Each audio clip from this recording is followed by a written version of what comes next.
Sometimes the fix is simpler than you think.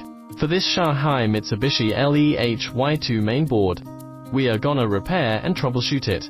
According to the customer, this board stopped working after a light bump. We popped off the BGA CPU chip. There's the problem. Clear as day. A solder joint snapped clean off. See that broken connection? We cleaned up the area around the damaged pad on the CPU substrate. Just a single jumper wire. We carefully soldered it to reconnect the lifted pad on the CPU substrate. Applied fresh solder paste onto the chip. Evened it out for a good reball. Heated it up. Watch the paste melt into perfect little solder balls.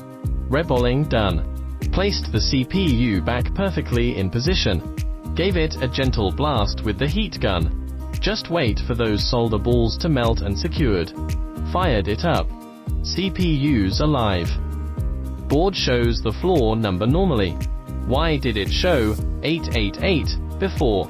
That broken point was on the data bus. Once it broke, the CPU couldn't talk to the memory chip anymore. That's what causes that 888 error code on the display.